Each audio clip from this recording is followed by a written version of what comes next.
Eu quero saudar a todos e a cada um com a graça e a paz do Senhor, amém? Amém. Saudar a você que de casa nos assiste pelas redes sociais com a mesma graça e com a mesma paz do Senhor. Eu não vou dizer substituir, porque seria uma pretensão enorme da minha parte, mas estar no lugar do pastor Tadeu domingo à noite é uma responsabilidade que pesa demais. Mas isso é culpa do pastor Geraldo. Ele no ouvido do pastor Tadeu, aí sobrou para mim.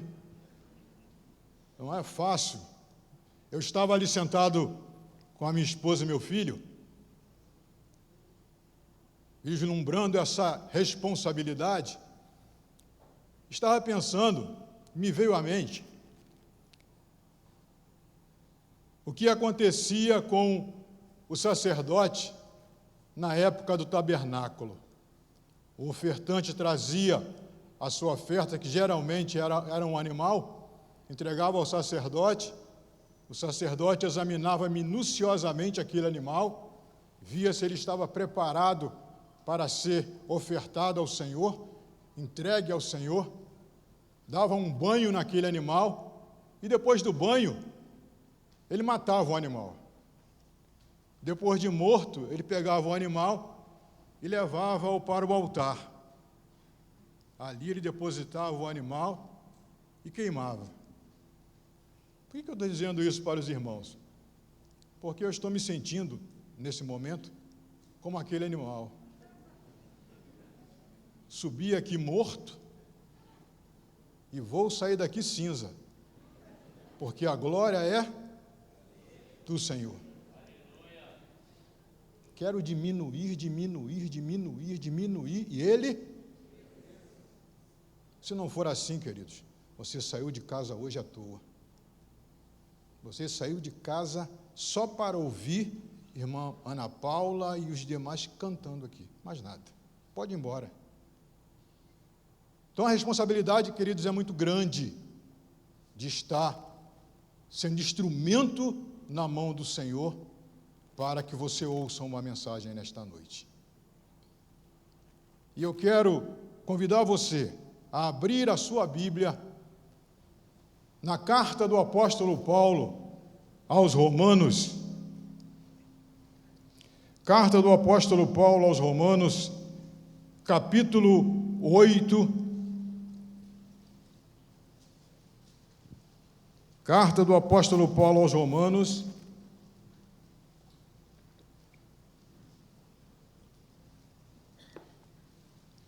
capítulo 8, do versículo 26 ao versículo 30. Romanos, capítulo 8, do verso 26 ao 30. Diz assim: também o Espírito semelhantemente nos assiste em nossa fraqueza, porque não sabemos orar como convém, mas o mesmo Espírito intercede por nós sobremaneira, com gemidos inexprimíveis. E aquele que sonda os corações sabe qual é a mente do Espírito, porque, segundo a vontade de Deus, é que ele intercede pelos santos. Sabemos que todas as coisas cooperam para o bem daqueles que amam a Deus, daqueles que são chamados segundo o seu propósito. Porquanto, aos que de antemão conheceu, também os predestinou para serem conformes à imagem de seu Filho, a fim de que ele seja o primogênito entre muitos irmãos. E aos que predestinou, a esses também chamou, e aos que chamou, a esses também justificou, e aos que justificou, a esses também glorificou. Feche os seus olhos, amado. Pai, a tua palavra acabou de ser lida. Daqui para frente, Senhor, é contigo. É o Senhor que vai falar, e tem que falar. Sou um teu instrumento. O Senhor me criou, e o Senhor é quem me usa e quem vai usar-me nesta noite. O teu nome, Senhor, precisa e tem que ser no nosso meio glorificado.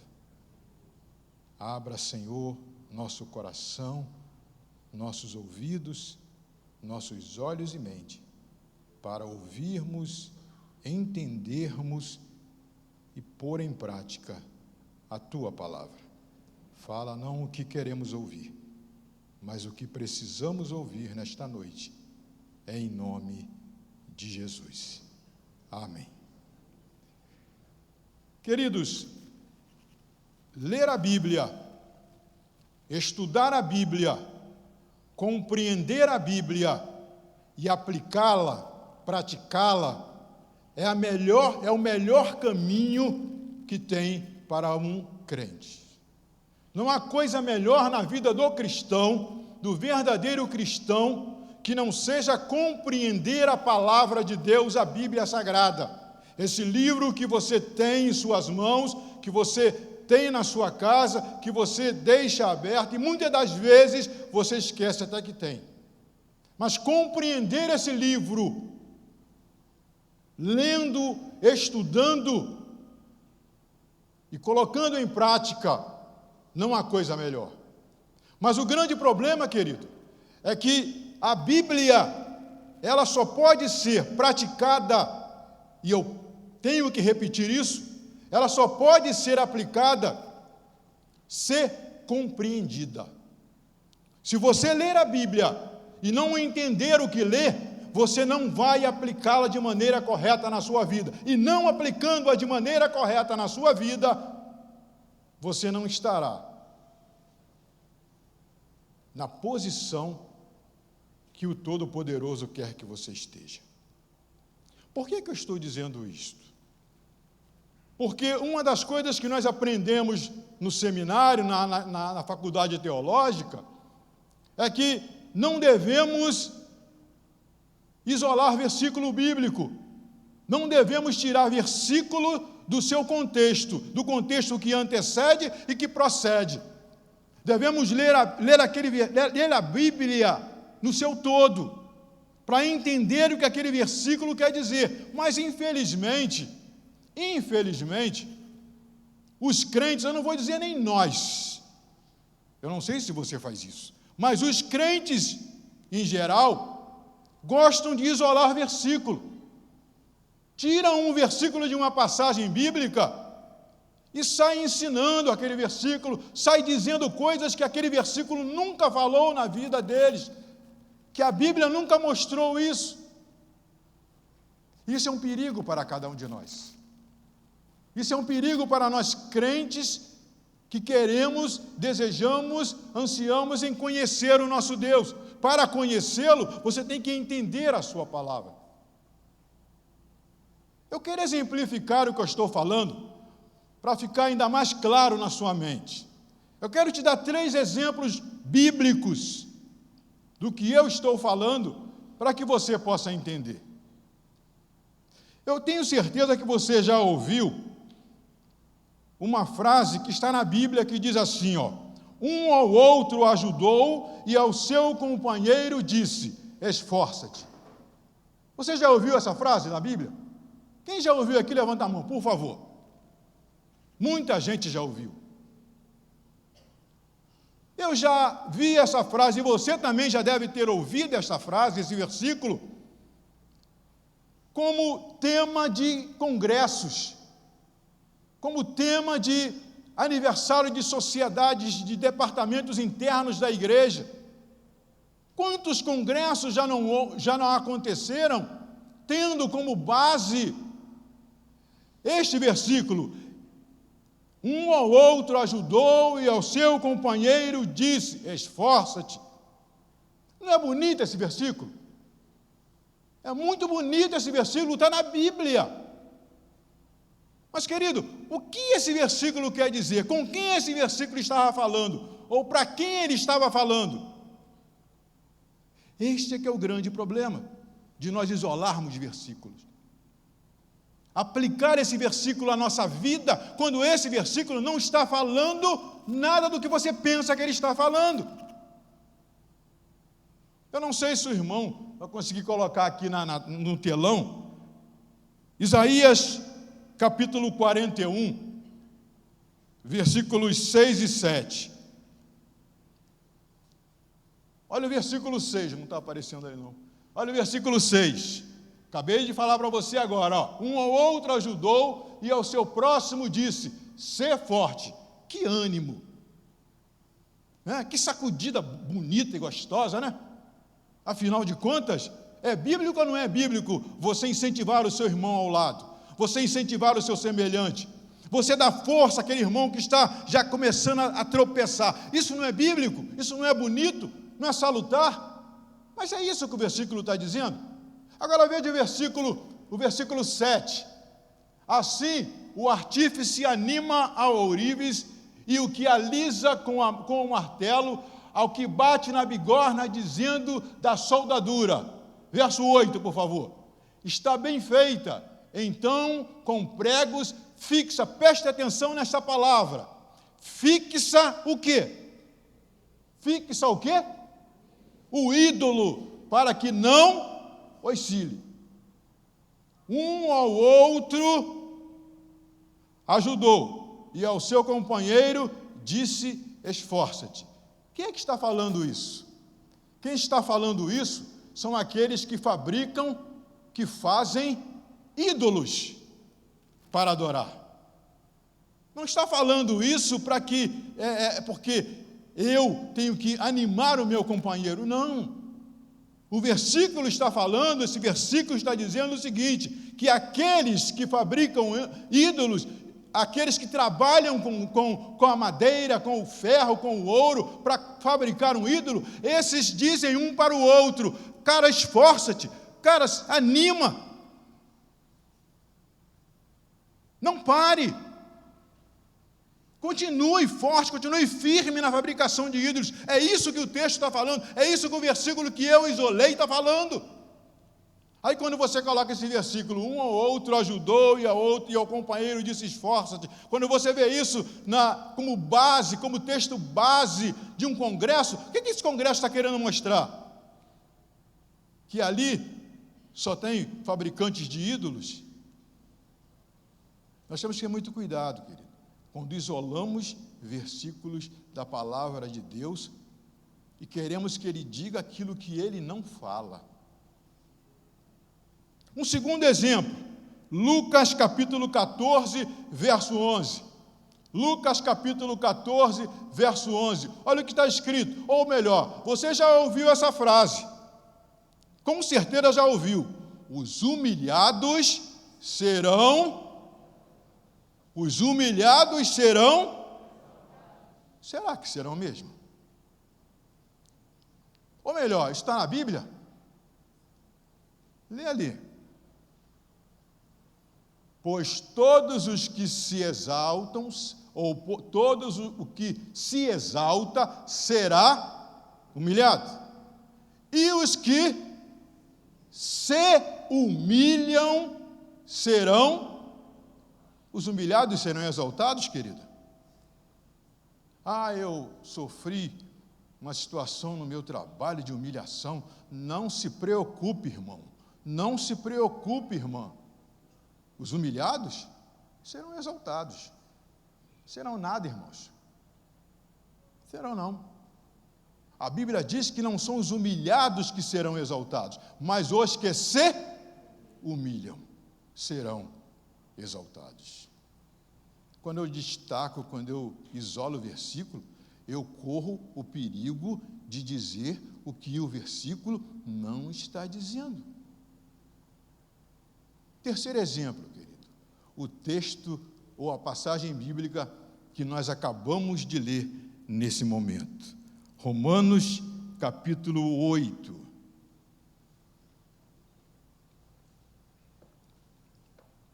Eu quero destacar só o versículo 28 por enquanto.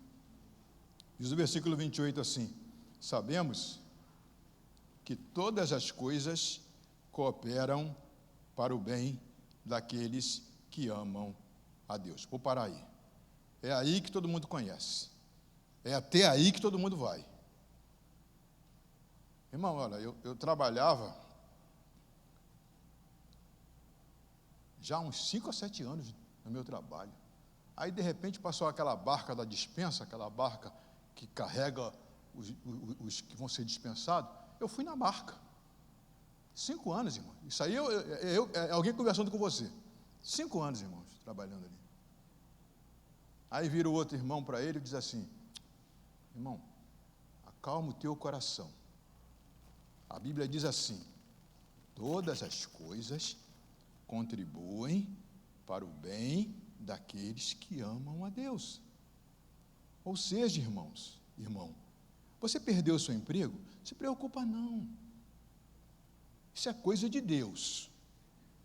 Ele te tirou dali porque Ele tem coisa bem melhor para você. Não é assim que nós falamos? Mas agora eu pergunto para você, é isso que o versículo está dizendo? Se você ler só até, se você ler assim, ó, sabemos que todas as coisas cooperam para o bem daqueles que amam a Deus, ponto final. Se tivesse assim na Bíblia, você estaria com completa razão. É isso mesmo que você entendeu. Deus tem coisa bem melhor para te dar. Perdeu isso? Tem coisa melhor de Deus para te dar. Porque a Bíblia está dizendo que Deus tem coisas boas para aqueles que o amam. Mas não é isso que diz, queridos. Não é isso que está escrito aí. Aí está escrito assim, ó: sabemos que todas as coisas cooperam para o bem daqueles que amam a Deus, daqueles que são chamados segundo o seu propósito. A minha pergunta nesse momento é: que propósito? Ou que propósito é esse que Paulo está falando aqui no final do versículo? Todas as coisas cooperam, contribuem para o bem daqueles que amam a Deus, daqueles que são chamados segundo o seu propósito. Primeiro, o que é propósito? Decisão, determinação, aquilo que Deus quer. O que é que Deus quer?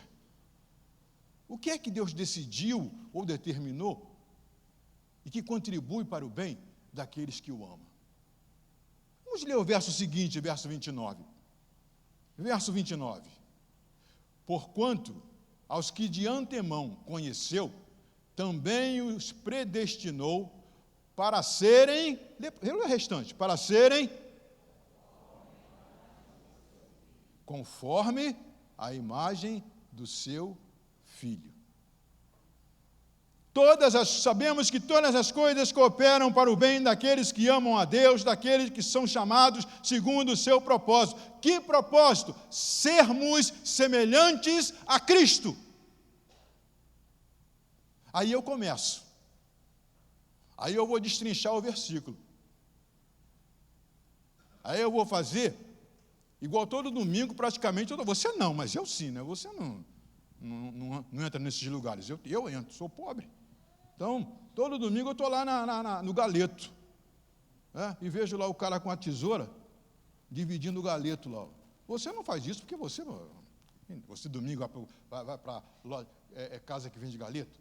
Você vai para um bom, né? Um bom mesmo, né? Para almoçar. Eu não, eu como galeto. Então, eu quero fazer nesse versículo o mesmo que eles fazem no galeto. Quero destrinchar o versículo.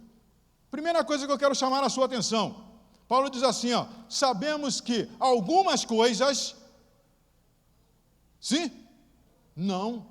Paulo diz assim, ó: sabemos que todas as coisas... O que são todas as coisas? O que é bom e o que é ruim. O que é doce e o que é amargo. O que dói e o que não dói. Ele diz assim, ó: sabemos que todas as coisas contribuem, cooperam, têm um fim positivo, né? Para o bem daqueles que amam a Deus. Todas as coisas. Talvez você esteja me ouvindo e dizendo: será que isso que eu estou passando também? Também. também. É o que é bom e o que é ruim. É o que presta e o que não presta. Paulo não está especificando aqui as coisas, ele está dizendo que tudo isso, tudo que me acontece, tudo que acontece a você, tudo que nos sobrevém, contribui para algo positivo. E que algo é esse? Levar-nos no caminho da transformação da nossa vida para nos moldarmos à imagem de Cristo. É o que Paulo está falando. Uma coisa interessante, todo mundo sabe o que é uma lagarta aqui, né? Todo mundo sabe. Se eu te fazer uma pergunta de novo, lagarta foi criada por Deus? Ou não? Caramba, vocês ficaram em silêncio assim para dizer, será que só eu que entendo diferente? Lagarta foi criada por Deus. Foi Deus quem criou a lagarta. Então, se Deus criou a lagarta, quando você vai para Gênesis, nos primeiros capítulos de Gênesis, está dizendo ali, quando Deus termina de fazer a sua obra, Ele olha e diz que aquilo era bom, era uma boa obra. No original não é bom, no original tem um outro termo, vamos deixar bom, é bom. Ora, se a lagarta foi criada por Deus, e Deus só faz coisa boa, eu vou te fazer outra pergunta. Você leva a lagarta para casa? Você tem lagarta como animal de estimação? Anda com elazinha na coleira, para lá e para cá? Deita com ela junto com você na sua cama? Brinca com ela no sofá? Não, lógico que não. Por quê? Porque a lagarta não foi criada para essas coisas. Deus não deixou a lagarta, criou e deixou a lagarta na terra para essas coisas. Para o que a lagarta foi criada? Para que ela está na terra? A lagarta está na terra para passar por um processo de mutação, por uma metamorfose, por uma mudança. A lagarta foi criada para virar borboleta. E não é milagre lagarta virar borboleta, não. É natural. Deus criou a lagarta para virar borboleta. Ponto final. Como a lagarta, meus queridos, somos nós, sou eu e você. Deus nos criou e nos deixou na terra para passarmos por um processo de mutação, de transformação, de modificação, por uma metamorfose.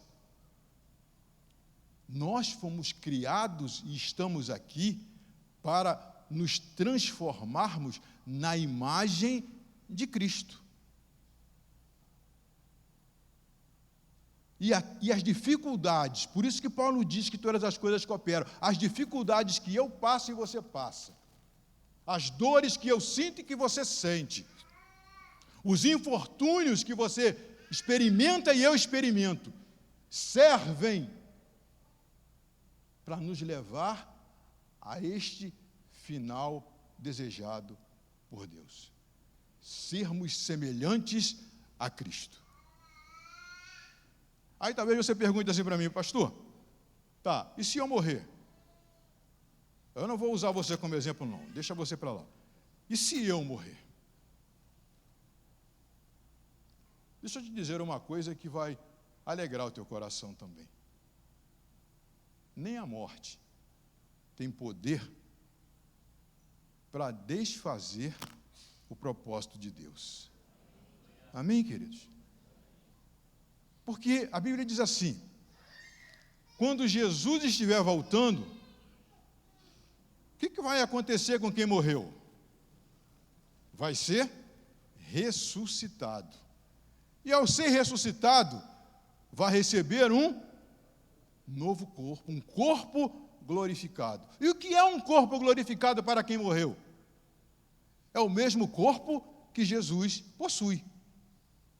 Então, nem a morte vai me impedir de me tornar ou me transformar na imagem de Cristo. É propósito de Deus. E se há propósito de Deus, morte não derruba o propósito de Deus. Eu estou dizendo isso porque, já viu como é que nós reclamamos quando o calo dói? Meu Jesus! Como reclamamos quando a coisa aperta. Quando Deus permite que a gente passe a viver situações indesejáveis, incontroláveis para nós, sai do nosso controle, como nós mudamos diante de Deus. É igual dizer que Deus é bom. Esse negócio de dizer que Deus, a Bíblia diz, Deus é bom, é verdade. Mas quando o crente diz que Deus é bom, isso é um perigo.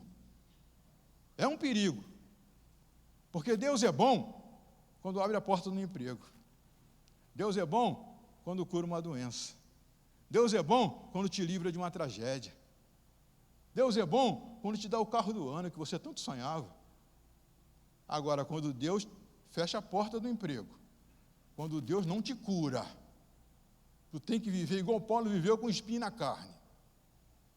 Quando Deus não dá aquilo que você entende desejar, entende ser merecedor. Quando Ele dá, Deus é bom, sai da sua boca com uma outra sonoridade, né? Mas quando Deus não dá, você nem diz que Deus é bom. Eu gosto muito, tem uma igreja que eu conheço, que mudou esse versículo e diz assim, eles não dizem Deus é bom, eles dizem Deus é sempre bom. Ele é bom te dando, Ele é bom te tirando. Ah, Jó, Deus me deu, Deus me tirou. Louvado seja. Jó sabia, Deus é sempre bom. O que você está passando, quando você estiver passando, ou quando você saindo daqui, já sai daqui sabendo que isto é propósito de Deus, foi determinado, é decisão de Deus que você passa, com um objetivo: tornar você semelhante ao seu único Filho, Jesus Cristo, teu Senhor e Salvador. Se você estiver passando, lembre-se disso. É um propósito. E Paulo continua: sabemos que todas as coisas cooperam para o bem de qualquer um? Não. Cooperam para o bem daqueles que amam a Deus. E quem são esses? Quem são aqueles que o que acontece contribui para o seu bem? Quem são esses? Tiago, capítulo 1, verso 22, diz assim, tornai-vos, pois, praticantes da palavra e não somente ouvintes, enganando-vos a vós mesmos. Quem são os que amam a Deus? São aqueles que praticam a palavra, que obedecem à palavra. São aqueles que conhecem o que a palavra diz e doa em quem doer. Ele faz como a palavra diz. Para com esses, diz a Bíblia, tudo coopera para o seu bem. E Paulo continua: porquanto aos que de antemão conheceu, também os predestinou para serem conforme a imagem do seu Filho, a fim de que ele seja o primogênito entre muitos irmãos. Quando eu leio esse versículo aqui, eu fico imaginando o seguinte: eu acho que Deus não está satisfeito por ter um único filho. Jesus é filho unigênito, mas Deus quer que ele seja primogênito. Mas para que ele seja primogênito, tem que ter outros filhos. Senão ele vai continuar sendo unigênito. Aí deixa eu te dizer uma coisa que talvez você não saiba. Sabe por que ele chamou você? Sabe por que Ele tem você como filho e filha? Porque Ele quer que Jesus seja o primeiro e você venha depois, junto com Ele. Deus quer que Jesus seja primogênito, mas para que Ele seja primogênito, Ele tem que ter filhos. E eu e você somos os filhos. Você, a não ser que você não se considere filha de Deus ou filho de Deus. Se você se considera, você está dizendo, eu quero Jesus como meu primogênito também. Eu quero ver Jesus na primogenitura. É o bem, é aquilo, é o propósito, é a determinação de Deus para que isto venha a acontecer. Nós precisamos compreender essas verdades e passarmos a viver essa verdade. Eu acho que nós, muitos de nós, ainda não entendeu, não compreendeu, né, o privilégio que nós temos. Nós somos, amados, filhos de Deus. E Ele se preocupa com isso. Tanto se preocupa com isso, que Ele faz com que todas as coisas sejam boas para nós. Chegue a um final feliz, a um final positivo, a um final que Ele deseja. Olhar para cada um de nós e ver a cara de Cristo.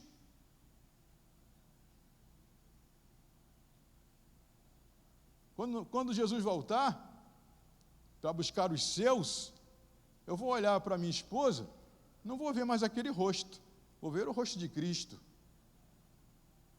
Se eu conseguir ver o pastor Geraldo, porque eu vou estar lá, né? Agora, se eu conseguir ver o pastor Geraldo, se ele estiver lá, eu vou olhar para o pastor Geraldo e não vou ver aquela cara que está ali, não. Vou ver a cara de Cristo. Ana Paula, a mesma coisa. Deus quer transformar a sua família num rosto só.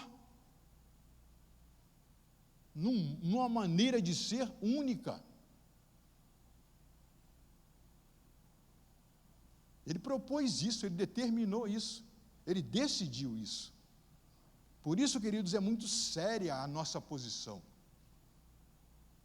É muito importante sermos filhos de Deus. Eu não sei se todos aqui são filhos de Deus. Eu não sei se você, como a grande maioria, creu em Jesus e o confessou como seu Senhor e Salvador. Eu não sei se você já fez isso. Mas se você nessa noite crer que Ele foi enviado por Deus, que Ele veio e morreu por você, substituindo a você, dando a você a condição de tornar-se filho, se você crê isso nesta noite, você vai fazer parte da família que está sendo preparada por Deus para ser a imagem de Cristo. Só depende de você. A decisão é sua. Não depende de ninguém aqui, mas somente de você. É da sua escolha que depende. Portanto, nessa noite, é uma noite para você juntar-se a esta família. É uma noite para você também fazer parte daqueles que estão sendo levados, preparados para ser a imagem, como diz a palavra de Deus, para ser conforme a imagem do seu Filho Jesus Cristo.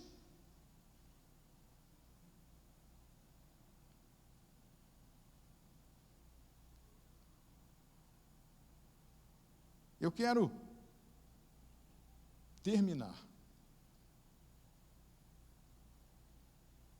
convidando você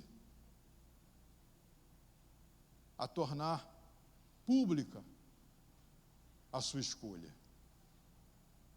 Se você ainda não tem essa experiência, se você ainda não abriu o teu coração para ter a esse Jesus como teu Salvador e Senhor, e ser preparado para ser igual a Ele, eu quero convidar você nessa noite a fazê-lo.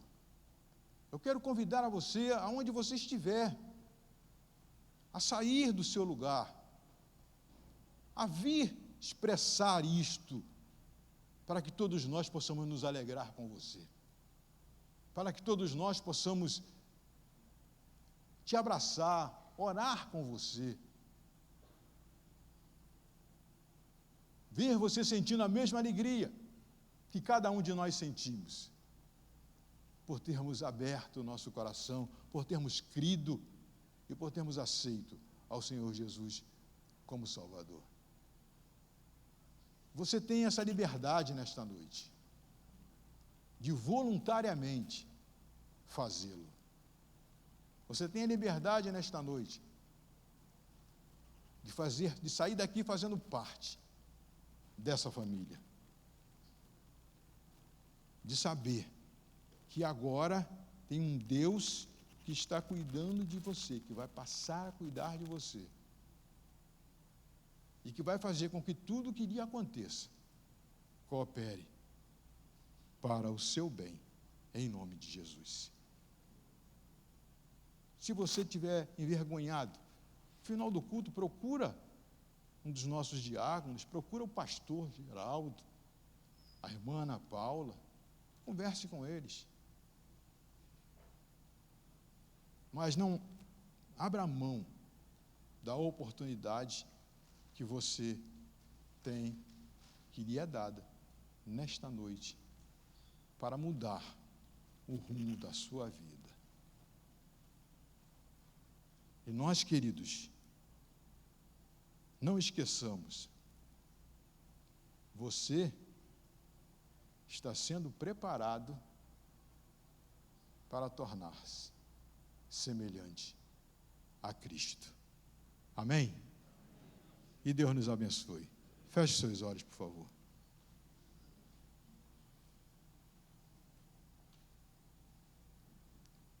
O desejo maior, Senhor, nesta hora, é ver o Senhor alcançando cada coração. É ver através do entendimento de tudo que foi falado, ver o desejo daqueles que querem trilhar o mesmo caminho.